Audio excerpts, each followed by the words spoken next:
NSA कब हटेगा, जो लगातार उनके जो समर्थक है ये सवाल पूछ रहे हैं। देखिए, वर्तमान परिस्थिति में चूँकि 6 के 6 केस में इनको कि रोने का जहाँ तक है, तो उनको डर इस बात का था कि कहीं तमिलनाडु ना मुझे भेज दिया जाए। और तमिलनाडु में जो केसेस दर्ज है वहाँ भी चार्जशीट ही नहीं हुआ है, तो वहाँ ट्रायल चल ही नहीं रहा है। जब वहाँ चार्जशीट होगा, ट्रायल होगा, तो मनीष कश्यप को तो वहाँ जाना पड़ेगा।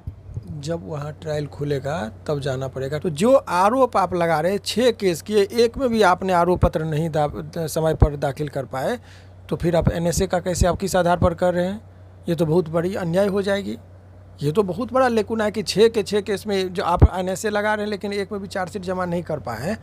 आज मनीष कश्यप की 2 मामलों में पटना की सिविल कोर्ट में पेशी हुई थी, और फिर इसके बाद से जज की तरफ से आदेश दिया गया कि मनीष कश्यप पटना के बेऊर जेल में ही रहेंगे। अगर उनको तमिलनाडु प्रकरण में वहाँ पर जो केसेस दर्ज है उसमें पेश भी होना पड़ा, तो वीडियो कॉन्फ्रेंसिंग के जरिए कहा गया कि वो पेश हो सकते हैं। लेकिन इस पर अलग अलग खबरें चल रही है कि मनीष कश्यप बाहर निकले, रोने लगे। रोने इसलिए लगे कि इस पर जो तर्क है उनके समर्थक का कि उनको बिहार में रहने के लिए आदेश मिल गया, इसलिए रोने लगे।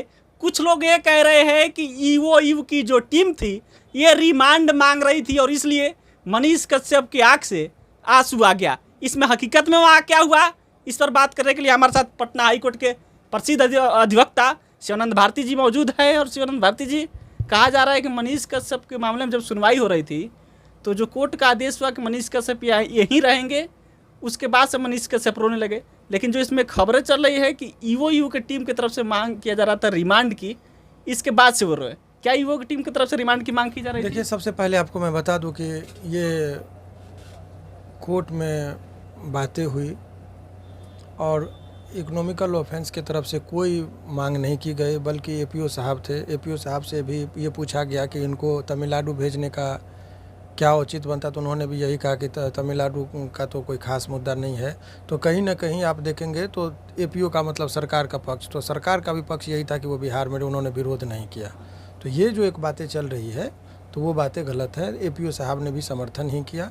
और रही बात कि रोने का जहाँ तक है, तो रोने के बारे में जब आदमी को उनके मन के मुताबिक आज हुआ, उनको डर इस बात का था कि कहीं तमिलनाडु ना मुझे भेज दिया जाए। तमिलनाडु का मतलब समझिए कि वहाँ का जो हम लोग का जो जोग्राफिकल कंस्ट्रक्शन है पूरे देश का, तो बिल्कुल कल्चर ही टोटली डिफरेंट है उत्तर भारत और दक्षिण भारत में। वहाँ का वस्त्र, वहाँ का खान पान, वहाँ का भाषा, हर चीज़, वहाँ का वातावरण बिल्कुल यहाँ से अलग है। यहाँ के लोगों को, अपने लोगों को जो पसंद नहीं है, जैसे नारियल तेल में खाना देंगे तो नहीं पसंद आएगा, लेकिन वहाँ का प्रिय भोजन है नारियल तेल का, बहुत चीज़ मिलता है वहाँ। तो जब एक दिन खाने के, यहाँ पर मसाला डोसा हम लोग शौक से एक आध दिन खा लेंगे, डेली मिलेगा तो पागल हो जाएंगे। तो वो सब जो चीज़ है तो वो उनके लिए काला पानी की सज़ा की तरह थी।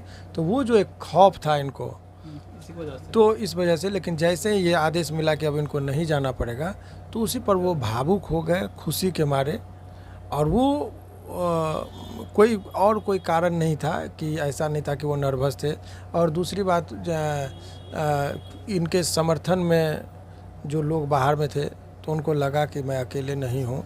तो ये परिस्थिति थी ऐसी कि वो भावुक हो गए, और कोई वजह नहीं था कि रोने का। अच्छा, तो क्या मनीष कश्यप के मामले में जो कोर्ट ने आज आदेश दिया कि मनीष कश्यप अब बिहार में ही रहेंगे, तो इसके बाद से क्या बेऊर जेल, मतलब जो वहाँ जो तमिलनाडु जेल में थे, मदुरई जेल में, क्या वहाँ फिर से ये जाएंगे?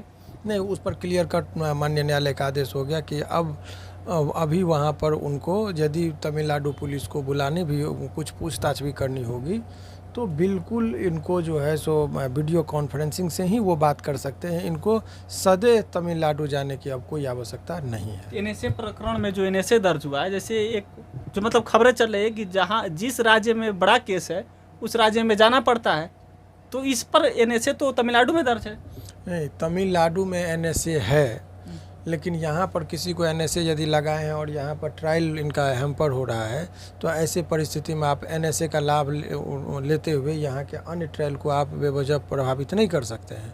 तो चूँकि वहाँ तमिलनाडु में जो 6 केस आर्थिक अपराध का, एक बहुत ही अहम बात आप समझिए कि एनएसए का आधार ये था कि ये आदमी से एक खौफ है समाज में कि ये अराजकता की स्थिति उत्पन्न हो सकती है, इसी को आधार मानते हुए एनएसए पर लगा दिया जाता है। लेकिन 6 मामले तमिलनाडु में थे जिसमें डिफ़ॉल्ट बिल मिल गया, यानी कि पुलिस कोई सबूत ही नहीं दे पाई, 60 दिनों के अंदर में, जिसका लाभ देते हुए उनको डिफ़ॉल्ट बेल मिल गया। तो जो आरोप आप लगा रहे 6 केस किए, एक में भी आपने आरोप पत्र नहीं समय पर दाखिल कर पाए, तो फिर आप NSA का कैसे, आप किस आधार पर कर रहे हैं? ये तो बहुत बड़ी अन्याय हो जाएगी। ये तो बहुत बड़ा लेकुना है कि 6 के 6 केस में जो आप NSA लगा रहे हैं लेकिन एक में भी चार्जशीट जमा नहीं कर पाए हैं, तो ये बहुत ग्रॉस इनजस्टिस की बात है। तो इस मुद्दे पर लेकर वो तमिलनाडु सरकार भी बैकफुट पर आ जाएगी यदि वो कंटिन्यू करती। मैं कानूनी पक्ष से बात मैं कर रहा हूँ, किसी व्यक्ति विशेष की बात नहीं कर रहा हूँ। ये कानून जब आता है तो आप कोई आधार देंगे, झूठा ही चीज़ वो कर देता है लोग। लेकिन यदि आप तमिलनाडु की पुलिस पर इतना ईमानदारी तो व्यय करना पड़ेगा कि उन्होंने NSA एक तरफ लगा दिया परंतु साक्ष्य के अभाव में चार्जशीट जमा नहीं किया जिसका लाभ देते उनको बेल मिला, तो ये बहुत ही चौंकाने वाली बात है। चलिए, तो NSA को जो लगातार जैसे ये लगभग 6 महीने होने वाला है, दूसरा रिव्यू हो गया है, तीसरा रिव्यू होगा, NSA कब हटेगा, जो लगातार उनके जो समर्थक है ये सवाल पूछ रहे हैं।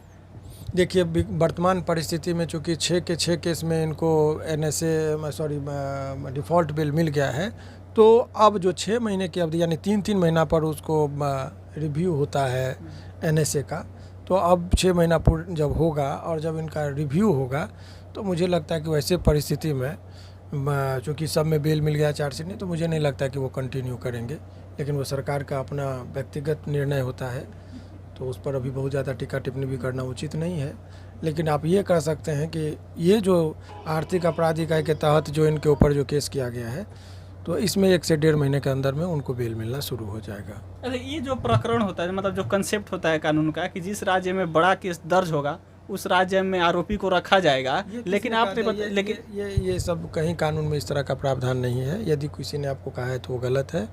वो देखा जाता है कि किस केस में उनकी ट्रायल की आवश्यकता है, उस कोर्ट में उनको प्रोड्यूस किया जाता है जिसके तहत ये हुआ। तो बड़ा और छोटा केस के आधार पर इस तरह की बातें नहीं है। तो फिर तमिलनाडु में जो केसेस दर्ज है वहाँ ट्रायल की बात होगी, तो वहाँ मनीष कश्यप को ले जाना पड़ेगा, ये वीडियो कॉन्फ्रेंसिंग के जरिए ही। वो चार्जशीट ही जमा नहीं हुआ तो अभी ट्रायल खुलने का संभावना कम है। यहाँ तो चार्जशीट सभी केस में जमा हो रहा है, तो यहाँ ट्रायल पहले खुलेगा, इसीलिए पहले ही व्यक्ति की यहाँ आवश्यकता है।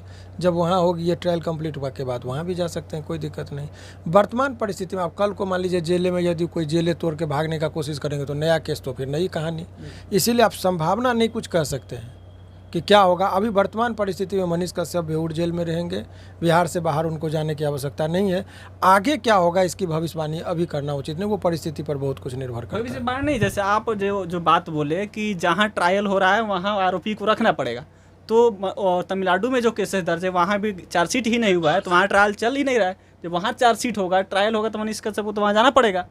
जब वहाँ ट्रायल खुलेगा तब जाना पड़ेगा। ट्रायल खुलने में अभी चार्जशीट भी जमा नहीं हुआ है, तो बहुत टाइम लगेगा, इतना ही समझिए। चलिए, तो फिलहाल पटना सिविल कोर्ट का आदेश यही हुआ है कि मनीष कश्यप पटना के बेऊर जेल में रहेंगे, और जब तमिलनाडु में जो केसेस दर्ज है वहाँ चार्जशीट होगा, जब ट्रायल वहाँ शुरू होगा, तब मनीष कश्यप को वहाँ जाना ही पड़ेगा। बाकी इस पर अपनी प्रतिक्रिया दीजिएगा। मेरा नाम सिकंदर ली है, बिहार में से देख रहे थे। बहुत बहुत धन्यवाद।